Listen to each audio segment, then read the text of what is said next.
Хрен коронавирусту алдын алат. Хрен кычкыл приправа катары колдонулуп келген дарылык касиеттерге бай өсүмдүк. Байыртадан эле хрен эң пайдалуу азыктардын бири деп эсептелген. Хрендин пайдасы жана зыяны эмнеде? Жана бул өсүмдүктү менюбузга киргизсек организмибизде кандай өзгөрүүлөр болот? Бизден алыстабаңыз. Биринчи, хрен коронавирусту алдын алат. Азыркы учурда бүткүл дүйнө жүзүн коронавирус илдети каптап жатканда, баарыбыз эле аны кантип алдын алуу керектигин ойлонуп калдык. Ал эми хрен антибактериялык касиетке ээ болгондуктан бул ооруну алдын алууга жардам берет. Бул жөнүндө белгилүү дарыгер жана журналист Евгений Комаровский өзүнүн социалдык баракчасында билдирген. Ал эми азыр элдик медицинада кеңири тараган рецепттерден бирин айтып берели. 1 литр банкага үй температурасындагы сууну куюп, хренди теркадан өткөрүп, ага 1 чоң кашык бал кошуп аралаштырып коюңуз. 30 мүнөттөн кийин ичсеңер болот. Аралыгы 3 сааттан болуусу керек. Хренди огороддон эле казып алганыңыз туура. Бул аралашманы мүмкүн болсо ач карын ичиш керек. Экинчи, тамак сиңирүүнү жакшыртат. Хрен өсүмдүгү организмдеги тамак сиңирүү органдарынын иштешин жакшыртат. 100 грамм хрен 48 килокалорияны гана камтыйт. Тамыры тамак сиңирүүнү стимулдаштыруучу, ичеги карындын иштешин жакшыртуучу жана ич катуудан сактанууга жардам берген кошулмаларды камтыйт. Жашылчалар холеретикалык азыктарга кирет. Алар майлуу тамактарды сиңирүүнү жеңилдетет. Үчүнчү, кулинарияда. Хрен илгертен бери эле биздин дасторконубузда ар кандай приправалар жана консервалар үчүн колдонулуп келген. Өсүмдүктүн жалбырактары туздоо менен мариналоодо мыкты жардамчы. Ал эми порошогу приправа катары колдонулат. Баарыңыздар билген эле белгилүү рецепттердин бирөөсүн айтып берели. 1 килограмм помидорду 3 даана тазаланган хрен тамыры жана 15 тиш сарымсак менен кошо мясорубкага тартып, ага 1 чоң кашык шекер менен туз кошуп, баарын жакшылап аралаштырыңыз. Бул приправаны дароо колдонсоңуз болот, же болбосо банкага куюп сактаңыз. Төртүнчү, иммунитетти жогорулатат. Хрен майындагы фитохимиялык заттар, анын ичинде горчица майы жана синегрин антиоксиданттык касиетке ээ. Ал иммундук системаны жакшыртып, лейкоциттердин негизги коргоочулары болуп саналат. Хрендин тамырында С витамини өтө жогору болгондуктан иммундук системаны бекемдөөгө жана эркин радикалдардан коргонууга жардам берет. Мындан тышкары, хрен жара аттын айыгуусун тездетет. Эгер иммунитетиңиз төмөн болсо, анда бул рецепт сиз үчүн. Ал үчүн 3 лимон, 200 грамм хрен жана 1 петрушка тамырын жакшылап жууп алыңыз. Мунун баарын эт туурагыч менен майдалоо керек. Ага 1 аш кашык бал кошуп, жакшылап аралаштырып коюңуз. Бул дарыны тамак ичип жатканда 1 аш кашыктан кошуп коюңуз, жетиштүү. Хрен кошулган аралашма тамакка өзгөчө даам гана берип койбостон, ал сизди ар түрдүү сасык тумоолордон да коргойт. Бул дарыны муздаткычта сактаңыз. Бешинчи, микробко каршы. Хрендин ачуу даамы үчүн жооптуу май горчица майы деп эсептелинет.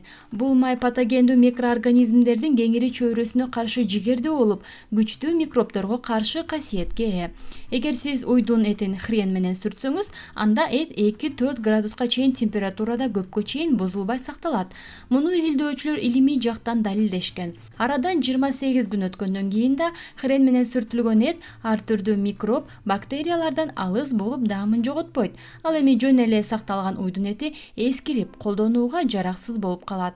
Хрендин тамыры бактерияларды жакшы сиңирип алат. Ал фагоциттердин, башкача айтканда иммундук системанын клеткаларынын ишин жакшыртат. Алтынчы, косметологияда. Хрендин курамында эфир майы бар болгондуктан өсүмдүк денедеги ашыкча пигментациядан, анын ичинде сепкилдерден, шишиктен арылууга жана терини калыбына келтирүүгө жардам берет. Өсүмдүктүн ширеси флавоноидтерди камтыгандыктан клеткалык карылык процесстерин жайлатат. Хрендин майы терини жумшартып, беттин жылмакай болуусун камсыз кылат. Ошондой эле хрен денени күн нурунан коргойт. Ошол эле учурда өсүмдүктүн ширесиндеги сапониндер клетканын зыяндуу бактерияларга каршы турушун жогорулатат. Бетке кам көрүү үчүн өсүмдүктү өткөргүчтөн майдалап алыңыз. Ачуусун кетирүү үчүн 5-7 мүнөт коюп коюңуз. Ошондой эле хрендин ширесин да колдонсоңуз болот. Аны марледен сыгып алыңыз. Ошол эле учурда хрен чачыңызга кам көрүүгө жардам берет. Ал үчүн маска даярдап алуубуз жетиштүү. Масканы даярдаш үчүн 1 чоң кашык май каймакка 1 чоң кашык өсүмдүк майын жана 1 дана хрендин тамырын кошуңуз.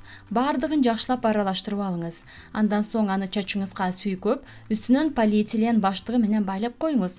Башыңызга жылуу сүлгү же жоолук салып алууну унутпаңыз. 40 мүнөттөн кийин шампунь менен чачыңызды жууп коюңуз. 7. Кан басымын төмөндөтөт. Хрен кан тамырлары үчүн өтө маанилүү болгон калийдин баалуу булагы. Кычкыл хрен приправасынын кичинекей порциясы гана калийдин күнүмдүк дозасы менен организмиңизди камсыздайт. Кан басымын нормалдаштырууга жана жүрөктүн ден соолугун чыңдоого жардам берет. Андыктан кышкыга хрен приправасын жасоону унутпаңыз. 8. Хрендин жалбырагы. Хрендин жалбырактары денебизге өтө пайдалуу витаминдерге бай.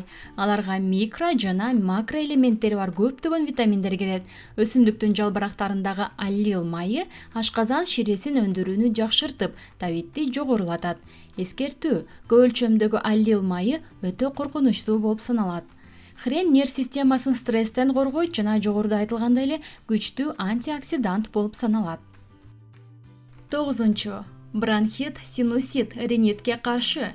Элдик медицинада хрендин дарылык касиеттери кеңири колдонулуп келет. Хрен патогендик бактерияларды жок кылууга жардам берет. Ошондуктан өнөкөт бронхит менен ринитти дарылоо үчүн бул өсүмдүктүн тамыры өтө пайдалуу. Жакында жүргүзүлгөн клиникалык изилдөө хрендин экстракты антибиотиктер сыяктуу эле бронхит жана синуситке каршы натыйжалуу экендигин көрсөттү. Ошондой эле көздү жашылдандырып, мурундун ичин кычыштырган хрендин жыты аллергиядан же сасык тумоодон келип чыккан мурундун бүтүшүн жеңилдетет. 10. Айымдар, мырзалар жана балдар үчүн. Айымдар цистит менен көбүрөөк оорушат. Бул жашыруун деле эмес. Хрен өсүмдүгү дары-дармектерди минимум азайтуу менен бул балейден арылууга жардам берет. Горчица майы бөйрөктөр аркылуу бөлүнүп чыгат. Ошол себептүү заара системасын дезинфекциялайт. Хрендин дагы бир компоненти гликозид синегрин. Ал мочегондук активдүүлүккө ээ. Ошондуктан бөйрөктөрдү жана табарсыкты тазалоого жардам берет. Мырзаларга. Ал эми эркектердин организмине өсүмдүк афродизиак катары таасирин тийгизет. Простат безинин иштешин жөнгө салат, урологиялык көйгөйлөр менен күрөшүүгө жана табарсыктары туура эмес процесстерден арылууга жардам берет. Ошондой эле хрен чачтын түшүшүн жайлатат, муундардын кыймылдуулугун жакшыртат, синовиалдык суюктукту өндүрүүгө көмөктөшөт. Маанилүү: эгерде хрендин приправасын жумасына 2-3 жолу жесеңиз же тамырларын тамакка кошуп ичсеңиз, жашка байланыштуу өзгөрүүлөр басаңдайт. Балдарга. Хренди балдар үчүн 7-8 жаштан баштап гана колдонсо болот. Өсүмдүктүн ширеси курттардан арылууга, гемоглобинди өндүрүүгө, табитти жакшыртууга жана салмак кошууга көмөктөшөт. Өсүмдүктүн курамындагы лизоцим сасык тумоодон айыгууга жана какырыктан арылууга жардам берет. Жана ошондой эле хрендин ширеси балаңыздын иммунитетин жогорулатат. 11. Кош бойлуулар үчүн хрен сунушталбайт. Кош бойлуулук жана эмчек эмизүү учурунда хрен кошулган тамактардан этият болуу зарыл. Көптөгөн оорулардан айыгууга жардамын тийгизген бул өсүмдүк кош бойлуу айымдарга зыян келтириши мүмкүн. Өсүмдүктүн курамында организмге оңой менен сиңбеген эрукен кислотасы бар. Хрен суусоо сезимин пайда кылат. Ал шишиктердин пайда болушуна, эненин организминде ашыкча суюктуктун топтолушуна алып келет. Лактация мезгилинде хрен кошулган тамактарды жегенге болбойт. Анткени ал сүттүн даамын өзгөртүп, баланын эмчектен баш тартышына алып келет. Начар тамактануудан улам наристелер ичек агарын оорулары, диарея же аллергия пайда болушу ыктымал. Ошондуктан кош бойлуулук жана бала эмизүү учурунда хренден баш тартыңыз. Дагы кайсы учурларда хренди колдонгонго болбойт? Хрендин көп өлчөмү ден соолукка өтө чоң зыян алып келет. Аны күн сайын жей берүүнүн кажети жок. Эгерде сизде тамак сиңирүү органдарынын патологиясы бар болсо, аз өлчөмдө болсо да хренди колдонбоңуз. Панкреатит жана бөйрөк патологиясы менен жабыркаган адамдар үчүн хрен сунушталбайт. Бул азык калкан безинин патологиясы бар адамдар үчүн кооптуу болушу мүмкүн. Хрен кошулган дагы кандай пайдалуу рецепттерди билесиздер? Комментарийге оюңузду калтырып коюңуз. Ошондой эле видеого лайк басып, биздин каналга жазылууну унутпаңыз. Көңүл бурганыңызга чоң рахмат.